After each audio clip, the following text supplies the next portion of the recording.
हाँ जी दोस्तों, स्वागत है आपका आपके अपने favourite legal person YouTube platform पर, जहाँ पे आपको लॉ से रिलेटेड हर प्रकार की जानकारी उपलब्ध कराई जाती है। जैसा कि आप लेबर लॉ में फैक्ट्री एक्ट का वीडियो देख चुके हैं, तो जिन्होंने नहीं देखा है पीछे का लेबर लॉ का, तो वो देख ले। और लेबर लॉ में हम कुछ मोस्ट इंपॉर्टेंट क्वेश्चन लेके आने वाले हैं, यहीं से क्वेश्चन आने वाले हैं ज़्यादा से ज़्यादा। तो इस वीडियो में मैं मोस्ट इंपॉर्टेंट क्वेश्चन के बारे में चर्चा करने जा रहा हूँ। और जिन साथियों ने अब तक चैनल को सब्सक्राइब नहीं किया, तो कृपया करके चैनल को सब्सक्राइब जरूर कर लें। तो देखिए, बिना देर के स्टार्ट करते हैं क्वेश्चंस के लिए। तो सबसे पहला क्वेश्चन है हमारा कि श्रमिक विधियों को बनाने के उद्देश्य निम्न हैं। तो श्रमिक विधियों को बनाने के उद्देश्य क्या क्या हैं? तो ये सामाजिक साम्य है, अंतर्राष्ट्रीय समानता है, राष्ट्रीय अर्थव्यवस्था है। तो उपरोक्त सभी, option number D is correct होगा। तो ये सभी है श्रमिक विधि को बनाने के उद्देश्य। ठीक है, नेक्स्ट क्वेश्चन है, श्रमिक विधियों को बनाने का निम्न कारण इस प्रकार है। क्या है? सामाजिक सुरक्षा और सामाजिक न्याय, ये दोनों ही है। ठीक है, अगला क्वेश्चन है, भारत में विभिन्न श्रमिक विधायनों को अधिनियमित किया गया है जो कि सार रूप से निम्नलिखित हैं। तो श्रमिक विधायन कौन कौन से हैं? तो कामगार राज्य बीमा अधिनियम 1948, कारखाना अधिनियम 1948 और प्रसूति लाभ अधिनियम 1961। तो ये ऑप्शन डी उपयुक्त सभी होंगे।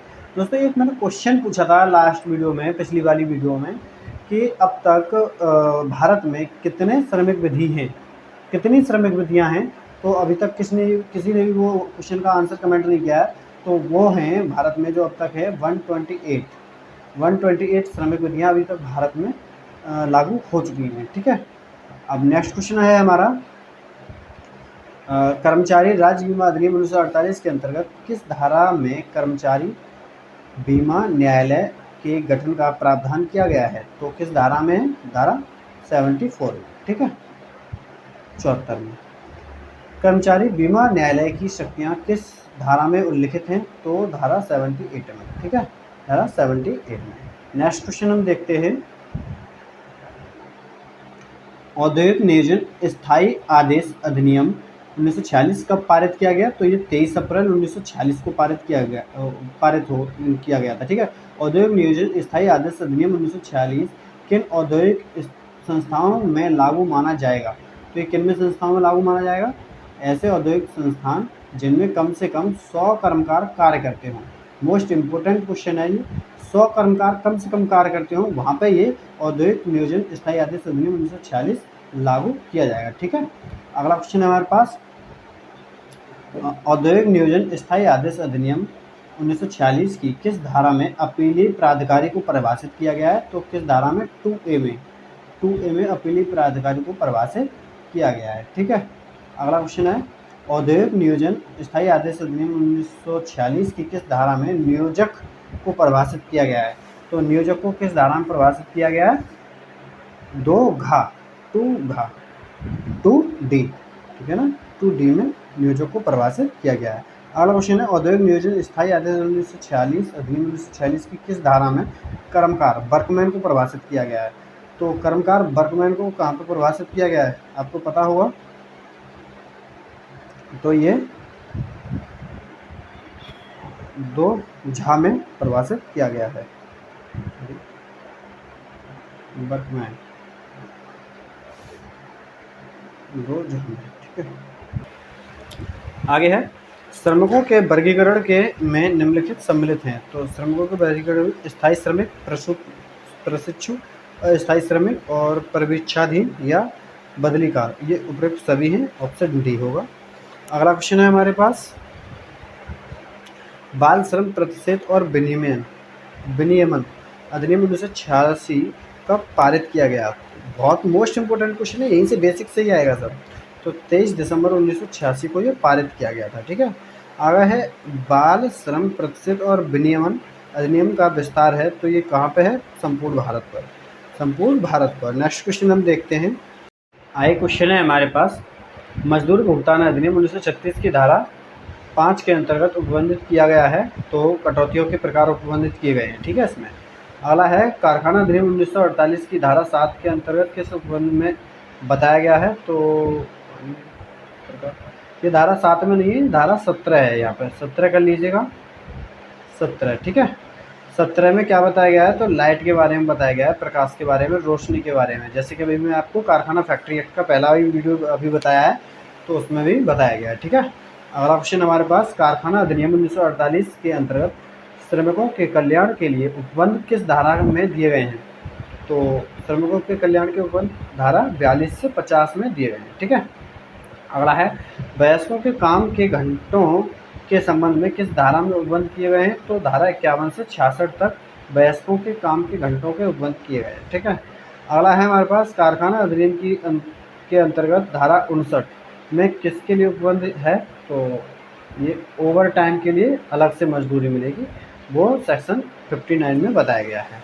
ठीक है, अगला क्वेश्चन है, कारखाना अधिनियम 1948 के अंतर्गत बालक शब्द का अभिप्राय उस व्यक्ति से है जिसने, बालक किसे कहा जाएगा? जिसने 15 वर्ष पूरा नहीं किया है, और जिसने 15 वर्ष पूरा कर लिया है उसको कुमार, और वयस्क किसको कहा जाएगा? तो जिसने 18 वर्ष पूरा कर लिया है। ठीक है, अगला है हमारे पास, कारखाना अधिनियम 1948 के अंतर्गत मजदूरी सहित वार्षिक छुट्टी के उपबंध किस धारा में है?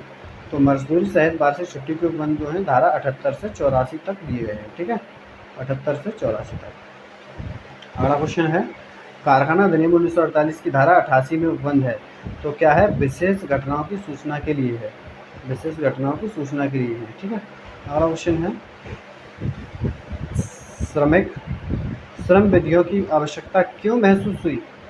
तो ये क्यों महसूस हुई कि औद्योगिकीकरण के प्रारंभ के कारण, मजदूरों की स्थायी वर्ग में वृद्धि के कारण, और श्रमिकों के अपने अधिकारों के प्रति जागरूक के कारण। तो उपरोक्त सभी कारणों से ये इसकी ज़रूरत पड़ी थी। ठीक है, आधुनिक श्रम विधियों के महत्वपूर्ण क्षेत्र कौन से हैं? तो ये कौन से हैं? मजदूरी का भुगतान, कार्य के घंटे एवं साप्ताहिक छुट्टियाँ, औद्योगिक विवाद, स्त्रियों के लिए प्रसूति लाभ, हित लाभ, ये सभी हैं। ठीक है, ऑप्शन डी इज करेक्ट, सभी होगा। ठीक है, नेक्स्ट क्वेश्चन हम देखते हैं, औद्योगिक विवाद अधिनियम 1947 के अंतर्गत उद्योग की परिभाषा क्या है? तो उद्योग की परिभाषा क्या है? नियोजक एवं उनके कर्मकार के सहयोग के आध्यात्मिक एवं धार्मिक आवश्यकताओं को छोड़कर अन्य आवश्यकताओं की पूर्ति हेतु उत्पादन, वितरण या आपूर्ति, इस कार्य हेतु पूंजी लगाई हो या नहीं, या यह लाभार्थ चलाया जा रहा हो अथवा नहीं, तो इन सभी के लिए है। ठीक है, अगला ऑप्शन है हमारे पास, क्वेश्चन है, निम्नलिखित में से कौन उद्योग के अंतर्गत आता है? तो उद्योग के अंतर्गत कौन सा आता है? म्यूनिसिपल कॉरपोरेशन ऑफ दिल्ली, ये उद्योग के अंतर्गत आता है, ये नहीं आते। अगला क्वेश्चन है, निम्नलिखित में से कौन एक उद्योग की श्रेणी में नहीं आता है? तो प्राइमरी स्कूल जो है वो उस उद्योग की श्रेणी में नहीं आता है। ठीक है, नेक्स्ट क्वेश्चन है हमारे पास, निम्नलिखित में से किन सेवाओं अथवा उद्यमों को औद्योगिक विवाद अधिनियम 1947 के अंतर्गत उद्योग में सम्मिलित नहीं किया जा सकता है? तो इन सभी को डाक, तार और टेलीफोन सेवा, रेल अथवा वायुयान से यात्री परिवहन सेवा, जनता की शक्ति, शासन या जल की आपूर्ति करने वाली कोई उद्योग, इन सभी को सम्मिलित नहीं किया जा सकता है। ठीक है, अब है नेक्स्ट नीचे इंपॉर्टेंट क्वेश्चन, औद्योगिक विवाद अधिनियम 1947 की किस धारा के अंतर्गत कार्य समिति के कर्तव्यों का उल्लेख किया गया है?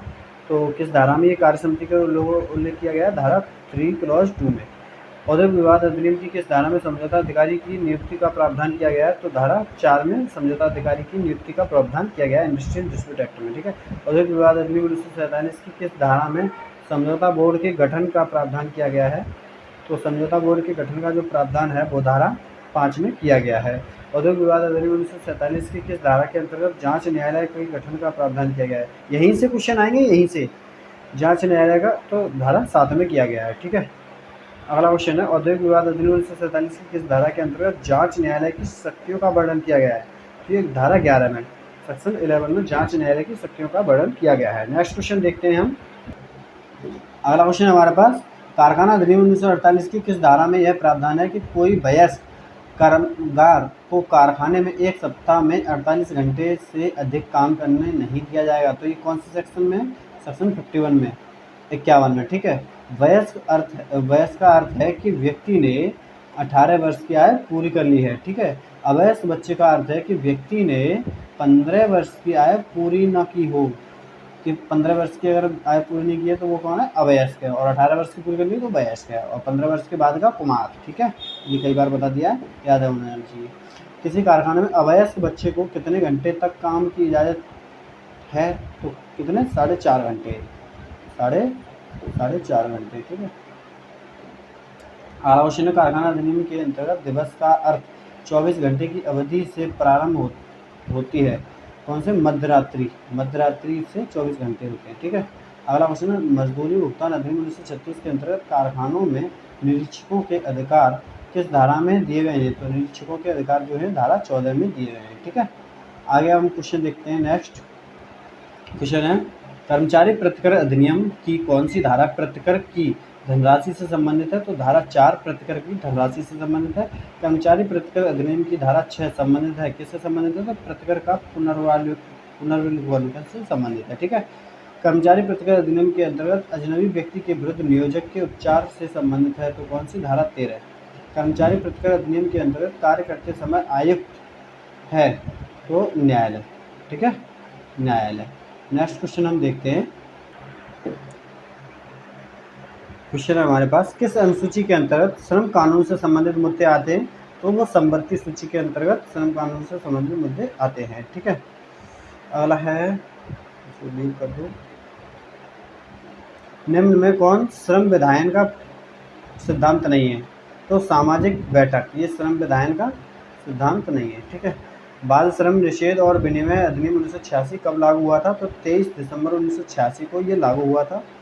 ये टिक कर लें, 23 दिसंबर 1986 को। ठीक है। अगला क्वेश्चन है, मजदूरी संदाय अधिनियम 1936 कब लागू हुआ था? तो ये 23 अप्रैल 1936 को लागू हुआ था। अगर व्यापार संघ अधिनियम कब लागू हुआ था? तो व्यापार संघ अधिनियम 1 जून 1927 को लागू हुआ था। मोस्ट इंपोर्टेंट क्वेश्चन है, यहाँ से क्वेश्चन आना ही आना है। अगला है, भारत में पहला संगठित व्यापार संघ का गठन कब हुआ था? तो ये 1918 में हुआ था। ठीक है, 1918 में। निम्न में से कौन अधिनियम रजिस्ट्रीकृत व्यवसाय संघ पर लागू नहीं होता है? तो सोसाइटी रजिस्ट्रीकृत अधिनियम 1860, सहकारी सोसाइटी अधिनियम 1912, कंपनी अधिनियम, ये सभी लागू नहीं होते हैं। ठीक है। व्यवसाय संघ अधिनियम 1926 के निम्नलिखित कौन से प्रावधान में राजनीतिक प्रयोजनों के लिए पृथक निधि का गठन के बारे में उपबंध है? तो सेक्शन 16 में है। ठीक है। नेक्स्ट क्वेश्चन देखते हैं। वर्तमान में भारत का श्रम मंत्री कौन है? तो ये भूपेंद्र यादव हैं श्रम मंत्री वर्तमान में। ठीक है। कौन सी पहली संविधि थी जिसने नियोजक तथा उसके कर्मकार के संबंध में विनियमित किया? तो कौन सी थी? वो व्यापार विवाद अधिनियम 1929 थी। ठीक है। अगला क्वेश्चन है हमारे पास, औद्योगिक विवाद अधिनियम 1947 की किस अनुसूची में लोक उपयोगी सेवा अंकित है? तो ये पहली अनुसूची में लोक उपयोगी सेवा अंकित है। ठीक है। नेक्स्ट क्वेश्चन हम देखते हैं, कारखाना अधिनियम के किस धारा में मशीनरी पर बाड़ लगाना प्रावधानित है? तो मशीनरी पर बाड़ लगाना कहाँ पर प्रावधानित है? तो धारा 21 में। भारतीय संविधान के किस अनुच्छेद में बालकों को कारखानों में नियोजन निषेध किया गया है? तो किस अनुच्छेद में किया गया है ये आपको पता होगा सबके लिए, अनुच्छेद 24 में। अनुच्छेद 24 में बालकों का कारखानों में नियोजन निषेध है। ठीक है। अगला क्वेश्चन हमारे पास, काम की न्याय संगत और मनोचित दशाओं का तथा प्रसूति सहायता का उपबंध संविधान के किस अनुच्छेद में दिया गया है? तो ये संविधान के अनुच्छेद 43 में दिया गया है, 43 में। ठीक है। नेक्स्ट क्वेश्चन है हमारे पास, औद्योगिक विवाद अधिनियम 1947 की कौन सी धारा विवादों का बोर्ड, न्यायालय या अधिकरणों को निर्देश से संबंधित है? तो कौन सी धारा है? धारा 10। भारत का पहला श्रम मंत्री कौन है? बस साथियों, इतना ही काफ़ी है। और ज़्यादा बताएंगे तो ज़्यादा पढ़ने से भी कोई फ़ायदा नहीं है, क्योंकि जितना पढ़ा है उतना आपके लिए श्योर होना चाहिए। तो भारत का पहला श्रम मंत्री कौन था ये आप बता सकते हैं? तो जगजीवन राम थे। भारत का पहला श्रम मंत्री जगजीवन राम। दूसरा श्रम मंत्री कौन थे? तो वो थे वीवी गिरी। ठीक है। तो और अभी वर्तमान में कौन है? अभी वर्तमान में अभी आपके लिए बता ही दिया है। ठीक है। तो इतना ही काफ़ी है। मिलते हैं अब आगे वीडियो के पेपर के बाद, लेवल लॉ के पेपर के बाद अब वीडियो देखा जाएगा कौन सा आता है, अगले ही पेपर का देखेंगे। और जिन साथियों ने अभी तक चैनल को सब्सक्राइब नहीं किया है तो कृपया करके चैनल को सब्सक्राइब जरूर करें। मिलते हैं नेक्स्ट वीडियो। Take care.